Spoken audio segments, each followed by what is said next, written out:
ones who partake of things like that. And he uses an example of the punishment that he meted out against the children of Israel at Massa.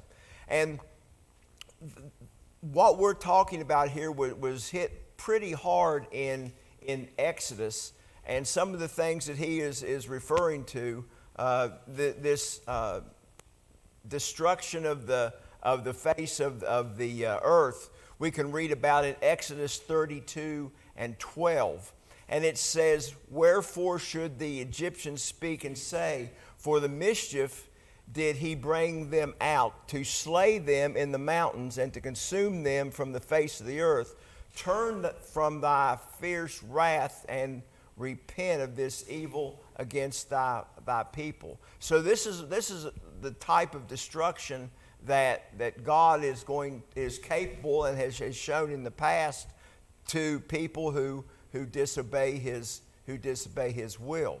Now, the sin that he was talking about here at Mesa, it was discussed in great detail in Exodus, the 17th chapter, verses 1 through 7. We'll read that and then have a couple comments. It said, "And all the congregation of the children of Israel journeyed from the wilderness of Sin after their journeys according to the commandments of the Lord, and pitched in Rephidim, and there was no water for the people to drink. Wherefore did the people chide with Moses, and said, Give us water that we may drink. And Moses said unto them, Why chide ye with me? Wherefore did ye tempt the Lord?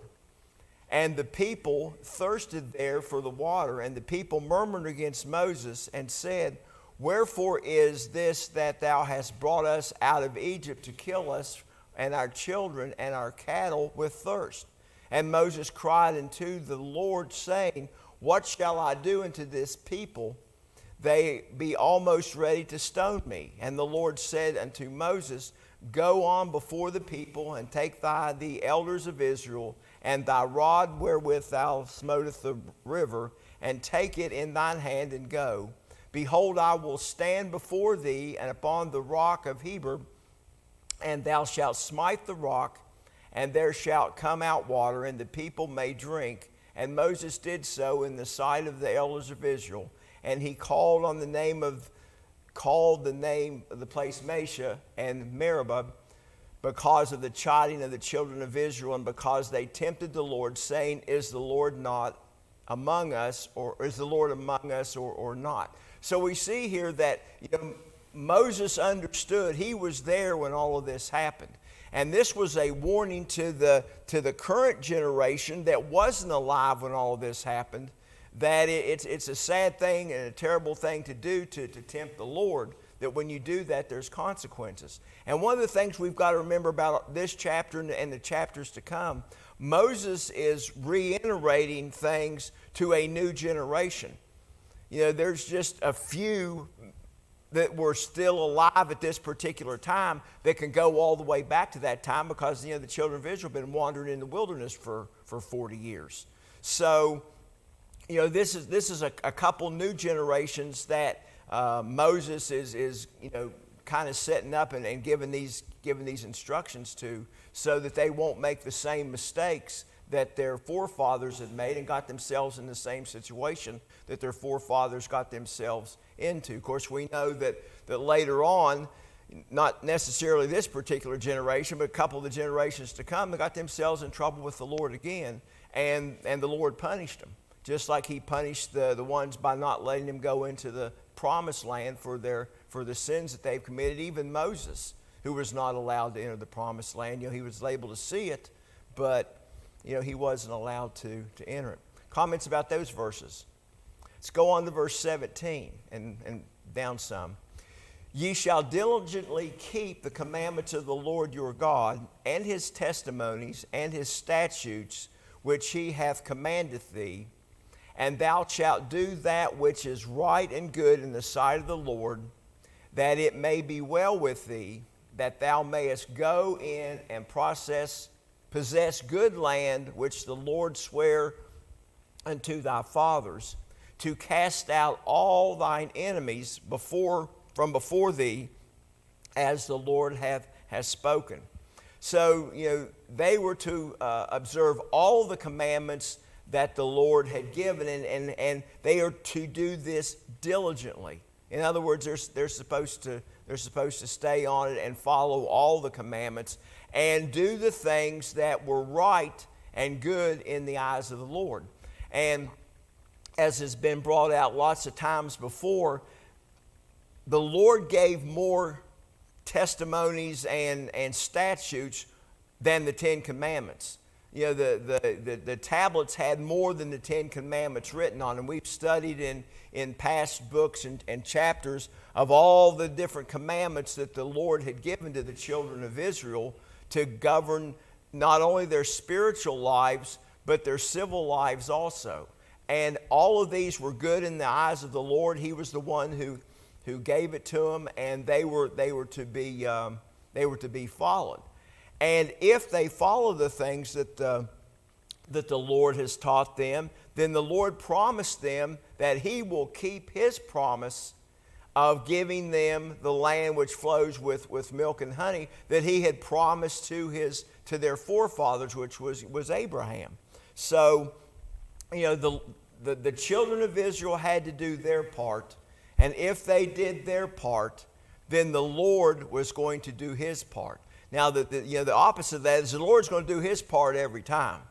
Okay, He's laid the law down. He's set the law. He's laid out the expectations.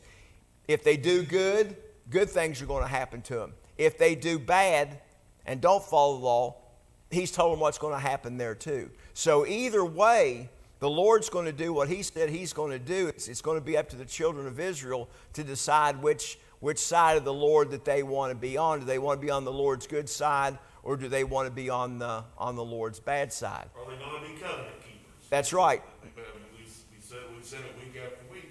It's all about the covenant. God does His part. They do their part. There's not a problem. And as long as that's going on, things are going to be good. Other comments about those verses? All right, let's move on. Verse 20. And when thy son asketh thee in time to come, saying, what mean the testimonies and the statutes and the judgments which the Lord our God hath commanded you? Then thou shalt say unto thy son, we were Pharaoh's bondsmen in Egypt, and the Lord brought us out of Egypt with a mighty hand, and the Lord showed signs and wonders, great and sore, upon Egypt, upon Pharaoh, and upon all of his household before our eyes. And He brought us out from thence, that He might bring us in, and give us the land which the swear unto our fathers. And the Lord commanded us to do all the statutes, to fear the Lord our God for our good always, that He might preserve us alive as it is at this day. And it shall be our righteousness if we observe to do all the commandments before the Lord our God, as He hath commanded us. So basically here what we're saying in verses 20 through 25 is that the older ones are to teach the children. Teach them the history, teach them the statutes, teach them the commandments, and show them how all these things fit together to work for good. Now, obviously, some of these ones who were going to be telling this, they weren't around in Egypt. They're not going. It had to have been passed down, through generations to them, and that's one of the things here. Moses is putting it in writing so that they won't forget it. He's making a written record of it, because we all know that sometimes the mind has a tendency to wander, and you don't remember exactly what it was, but you kind of think and you kind of leave out some strong details that might be important. So Moses is recording all of this, and he is emphasizing the fact that the younger generation has to be trained to do this, because there's going to be perils that they're going to be facing later on when they get into positions of leadership like a parent or something like that. And, this thing has to perpetuate on. And I think it talks very strongly here to the importance of history, and also the importance of history being recorded. And not only being recorded, but being recorded accurately. Because, the things that we're talking about here, even though they were written a long, long time ago, it comes all the way back to us today. The things that were talked about here and the things that were talked about in the Old Testament, and even things that Moses prophesied, they came true today. And along the line, all these things have been followed to bring us to where we are, where we are today. And I think if we look back, I think all of us can say that our parents and our grandparents and further back had some kind of influence on where we stand today. So it's important, it's an important thing. So basically, we've talked about three perils that the children of Israel has to be thinking about. One of them is prosperity, that they don't let the prosperity go to their head. There's going to be adversity, and how they handle this adversity is going to be important. And also parenting. We've talked about here in the last few verses the importance of proper parenting, preparing the younger generation to come along and take the place.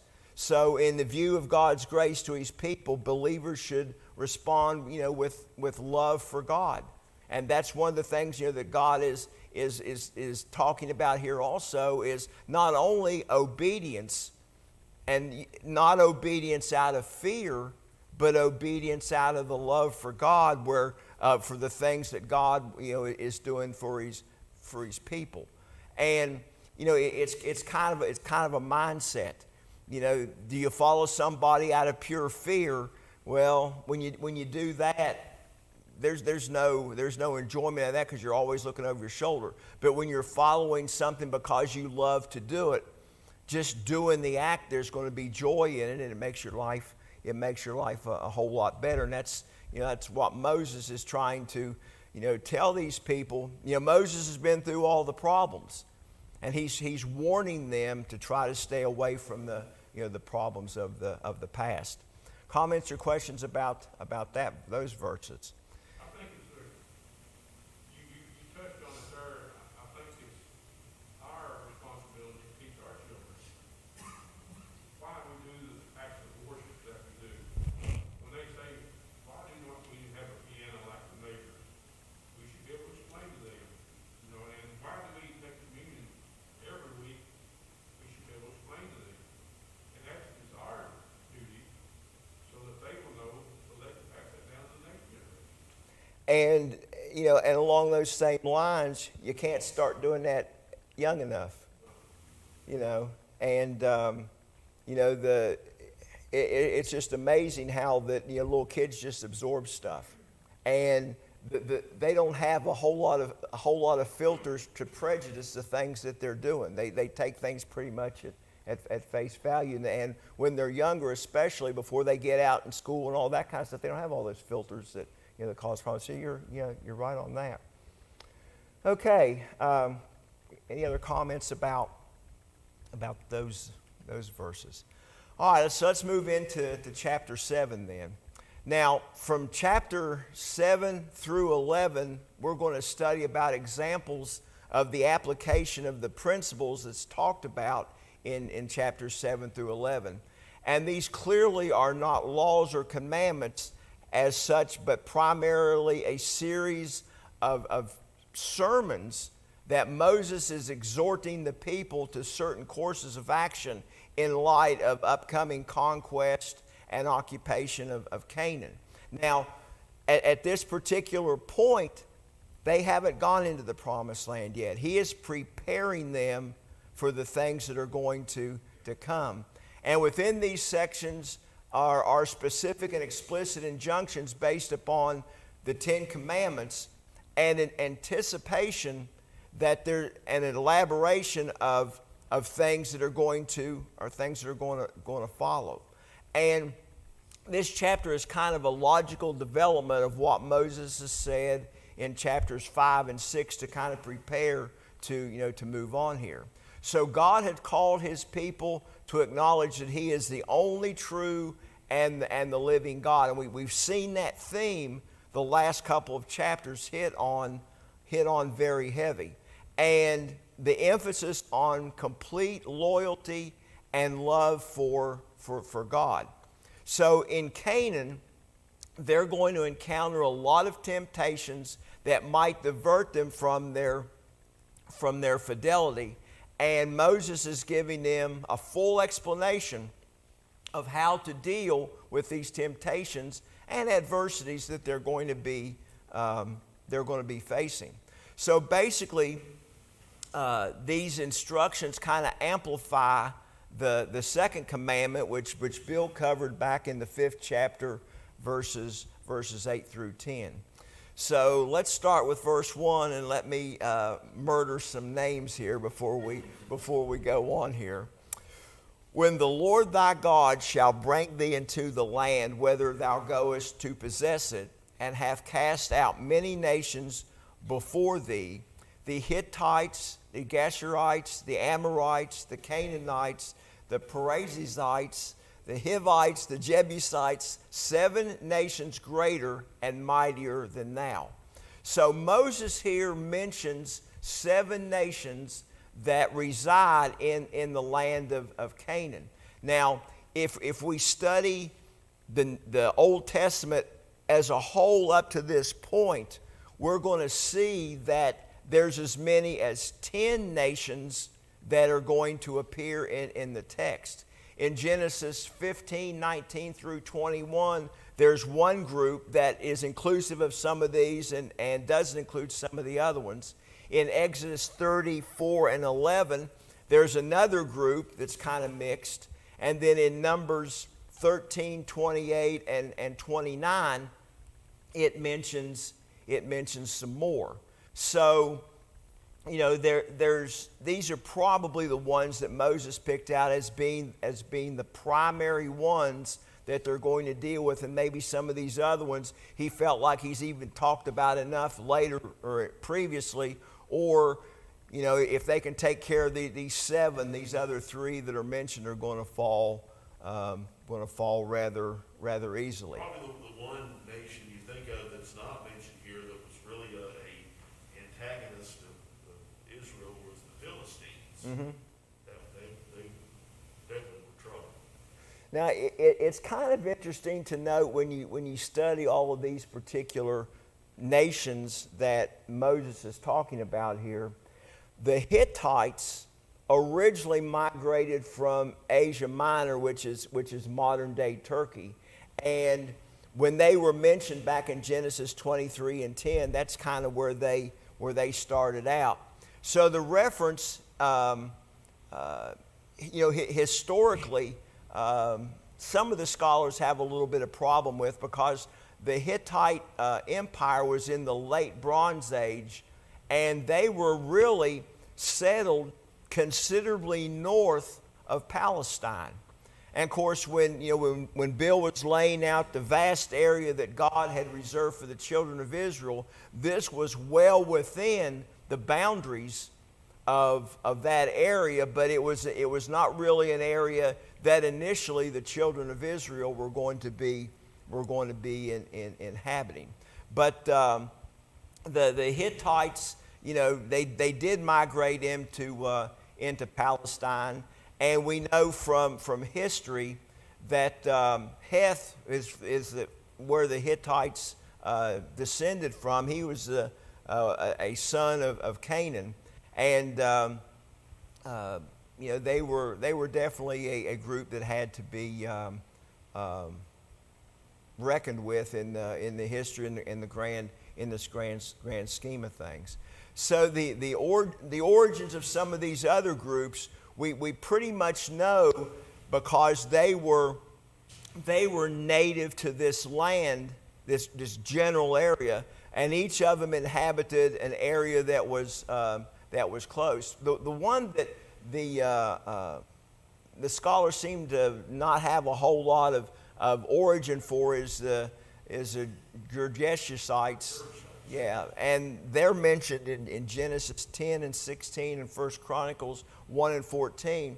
And I tried to do some research on them, and there's just not a whole lot of things there other than that they're that they're a group there, and they're always mentioned and the ones that seem to be mentioned with them are some of the more recognizable ones. Now, the Amorites were native inhabitants who lived in the mountains of Canaan. The Canaanites were native inhabitants who lived on the coastlands. The Perizzites were native inhabitants who lived in the hill country. The Hivitites were native inhabitants who lived to the north and just south of the mountains of Lebanon.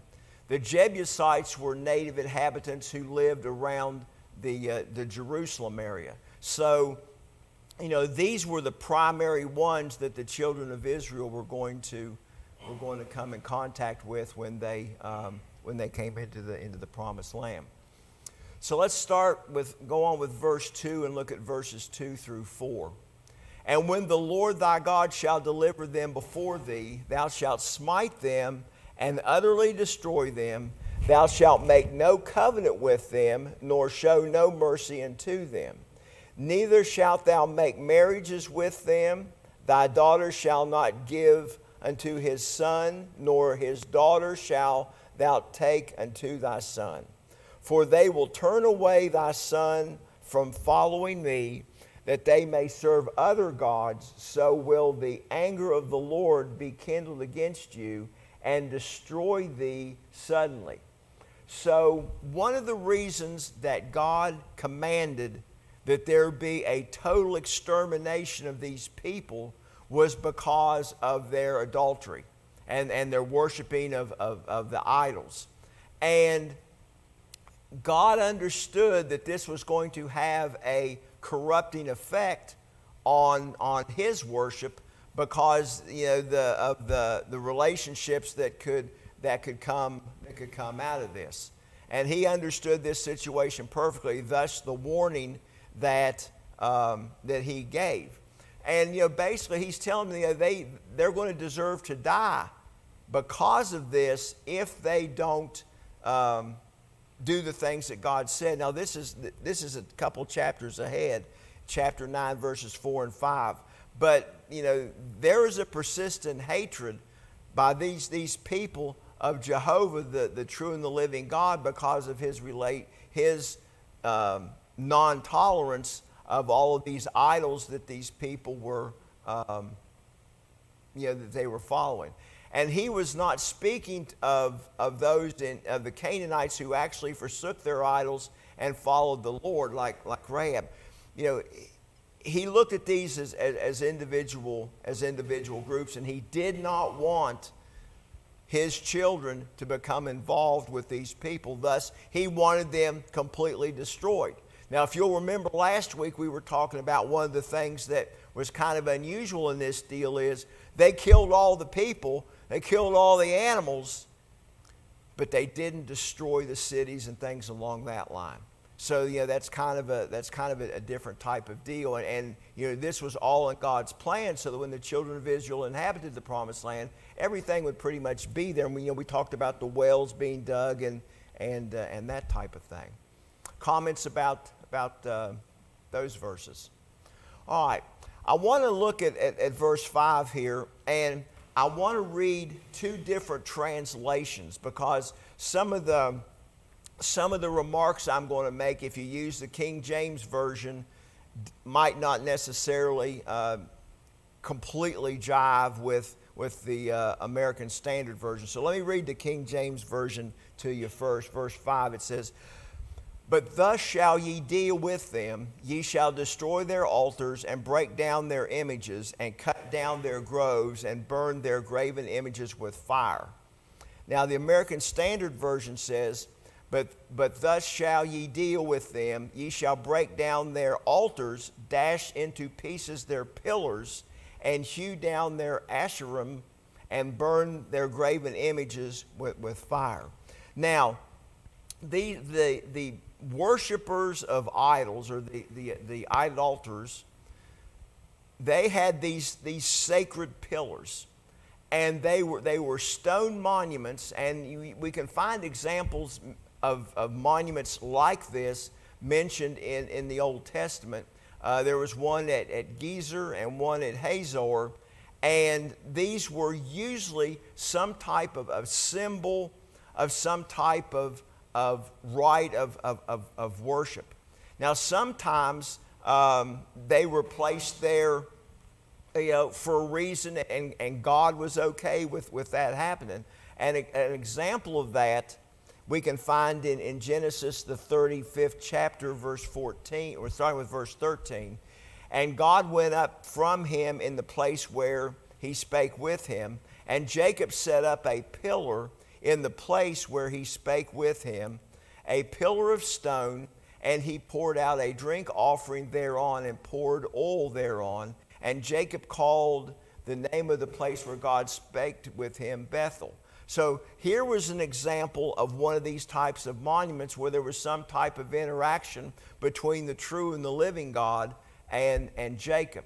Now, these pillars that we're talking about here were, supposedly there was some kind of miraculous interaction between the false god and the people, and they set these pillars up as a point of worship. So, you had to be able kind of to discern between the pillars that God authorized and the pillars that this other group authorized. Now, later in the Hebrew term refers to a legitimate element of apparatus in Israel's worship, and these were referred to in Hosea about these monuments. However, there was a lot of condemnation of these pillars later on, where they became the focus of the worship and not God. Hezekiah condemns these pillars in 2 Kings 18, verse 4, and it in that text it lists some unacceptable objects that were involved in Israel's worship, and along the line, Israel kind of strayed off every now and then and kind of got themselves into problems. Now, in the American Standard Version, we talked about this Asherim in verse 5, and it is the masculine plural of the form of the feminine singular, whatever that means, which is Asherah. And it may have been a carved wooden image of the goddess of Asherah, rather than simply just an upright stone or pillar.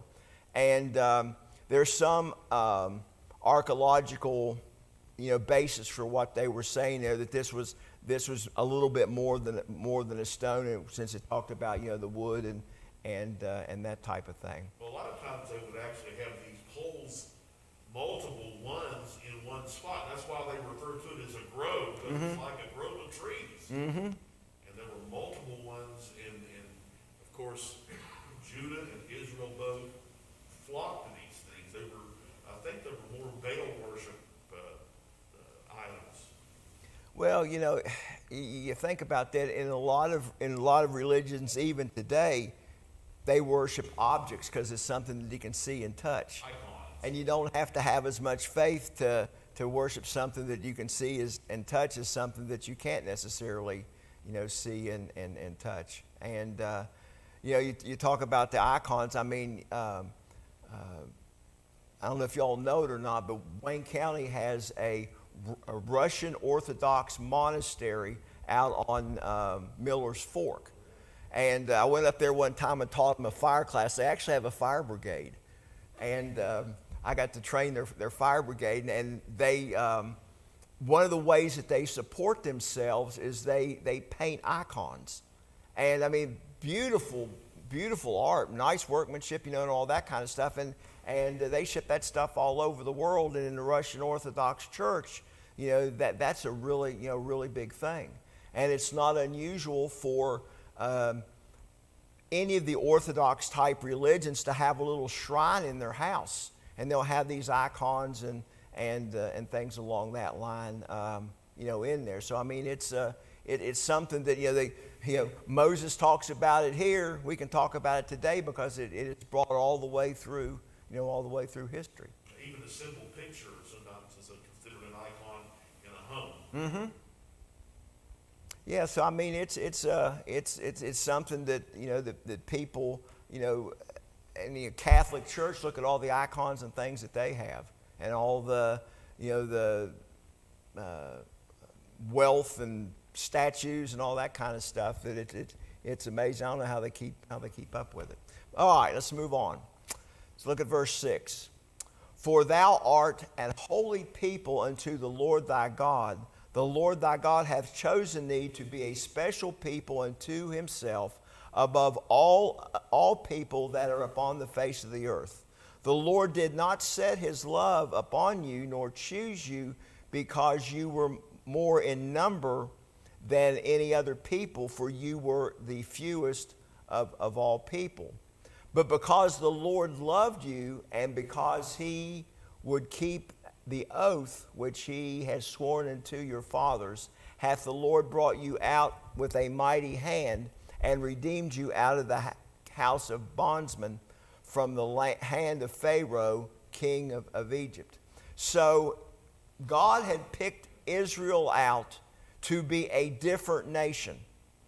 And he chose them, and by choosing them, he blessed them and made them a possession of his. And I think it's interesting to note he didn't pick them because there was a whole lot of them. When you looked at the nations of the world at that particular time, the children of Israel were probably one of the smallest nations that were out there.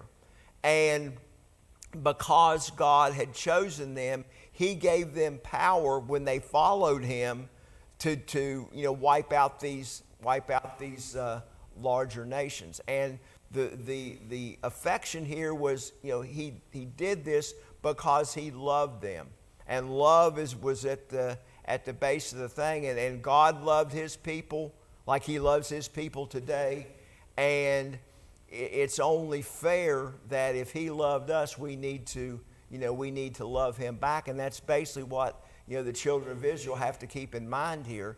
But it was going to be a free choice. He would bless them if they would keep the commandments.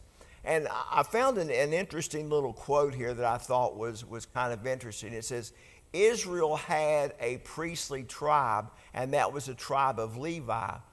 But the nation as a whole was also to be a priesthood. And the historical function course of a priest was to represent man to God, but the children of Israel were to represent God to the other nations. And I thought that was a pretty good way to put what the function of the children of Israel was to represent God to the Gentile nations of the world. And I thought that was a pretty good quote. So God's promise to the Israelites, their forefathers, and his deliverance out of the Egypt demonstrated this love. And this love was the foundation of the children of Israel's affection and reason that they were, the reason that they were. So the reason for the love was not that the recipients were attractive or a great number or power, but it was a giver as a loving person. So, God saw good in Abraham. He liked the way that Abraham did things. Abraham loved God. God made the covenant with Abraham, and it took a lot of years for all of this to flow through.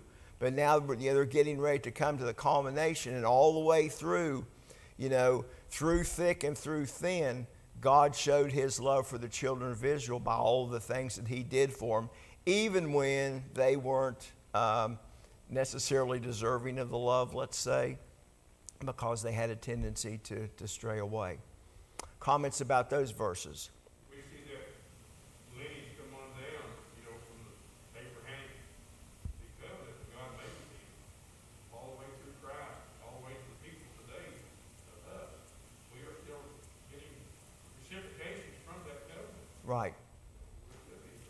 And the thing about it, that plan was there from the beginning of time, and that's what's so amazing about it.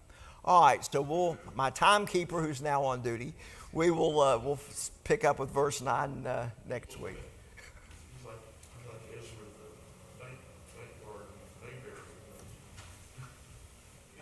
With his rusty gun. No guns, no bullets. Yeah. Now Ezra had a rusty gun.